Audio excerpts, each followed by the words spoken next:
Yun guys, meron pala akong i-unboxing ngayon. Gusto niyo po ba siyang makita guys? Nandiyan na po siya sa loob ng aking cabinet.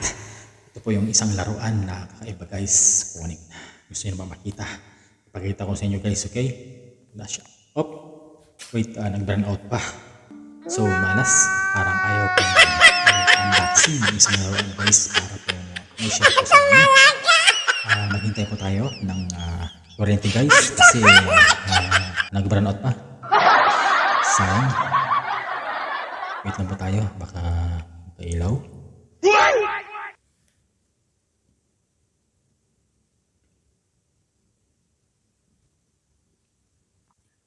Yun, ito pala guys yung ating unboxing ngayon. Ito yung tinatawag na Elephant Musician guys. Sabi dito sa binilan ko kasi gusto ko rin na magkaroon ng laruan. Kahit malaki na tayo guys, maglaro tayo. Magkano yung price ito guys is $7.50 guys yung bili ko dito. Ang sabi dito ay cute elephant. Yan, cute ang musician daw siya guys. At ate pong itry kasi nakita ko po sa features ay meron siyang pinapalipad na bola para sa kanyang ano guys, sa kanyang ilong. Ayun. Kaya atin po siya ngayong i-unboxing kung ano po yung makikita sa loob. At nakasulot din po dyan yung enjoy. The joy teach the fun. So we will see guys kung tayo ay mapag-fun po talaga sa games na ito. Alam niyo guys, ito siya. Atin po siyang ating titingnan. Ito na. 1, 2, 3. Guys, makita na po tayo sa loob. Yan. Oops. Wala pa palang laman guys yung laruan na sinasabi. Nasaan na kaya ito? I-try ko nga itong i-check. Ano pala siya guys. So, ito naman na yung pinakaloob guys. At okay naman. Kung ano yung nasa pictures, yun din siya. At yan. Meron siyang malit na bola. Parang pang-soccer na malit guys. At atin pong itatry kung maganda ito. At yan yung baby elephant guys. Yan. Meron siyang tambol. Try po nating paandarin sa likod. At yan guys. Kita nyo naman. Nagkukombo-kombo siya. At yun. Wow. Grabe oh. Tingnan nyo guys. Yung bola. Kanyang pinapaikot-ikot sa ere at pinapalipad. Ang ganda pa ng laruan ito. Sigurado matutuwa dito yung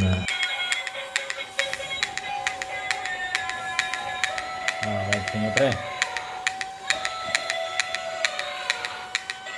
Mas malayong lugar para sa special guys. Tingnan nyo naman guys, diba? Lumilipad-lipad po yung bola. At yan na. Yun guys, alam nyo naman sa ganitong paraan ano rin tayo ng katuwaan guys at balay mo. Pwede din natin i-share sa palabas guys, diba? Ano naman yun? Palipat-lipat siya ng lugar. Kanina nandun siya sa may kabila. Ngayon, nandito na siya sa isang kama. At nakakatuwa naman guys, tinan nyo. Parang minamagnet siya yung bola sa ere. Ikot-ikot, diba? At yan. Comboning siya ng combo. Tinan nyo, diba? At yun, sabi kasi sa ano guys, lumalakad naman pala siya. Ayun, lumalakad din siya habang nagkukombo. At patuloy pa rin yung paglipad ng bola mula sa taas guys. At nakakatuwa naman pala itong laruang ito at nakakaaliw kahit sa ganung mura din siya guys, $7. Around 300 lang siya guys sa Pinas. So nakakatuwa naman. Yan, pabalik-balik siya. Diba? At nakakalibang. Siguro kung meron ito sa Pilipinas guys, bilhin na kayo nito. At nakakatuwa siya. Bali meron siyang 3 battery. At pwede na siyang maglaro guys mag-isa. Diba? Diba? At pwede rin pala siya mag-slow motion guys. Tingnan nyo. Diba? Lupit no? Diba? Slow motion. Magaling.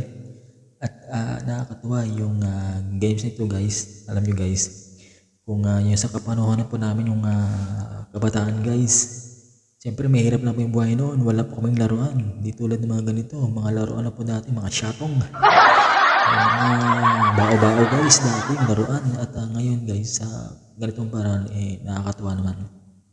At meron din akong sabi nga souvenirs na may tatago na pagdating ng araw yan ay galing sa Lebanon. Yun guys, maraming po salamat sa panonood po ng aking mga video guys. At ako rin po guys sa inyo ay manonood. Basta tulungan lang po tayo guys sa bawat isa. At maging happy po tayo sa araw-araw. At sa mga OFW dyan guys, magawa lang po tayo para sa atin, para sa pamilya, para sa kinabukasan ng ating mga anak guys. At yun, uli, maraming po salamat. At thank you so much po sa aking mga subscriber dyan, sa mga silent viewers, thank you so much. At ako rin po talaga I pledge myself to help us to watch your video and subscribe guys, okay? Muli, maraming po salamat, thank you so much po, and mabuhay po tayo palagi. Bye bye and God bless. Thank you so much.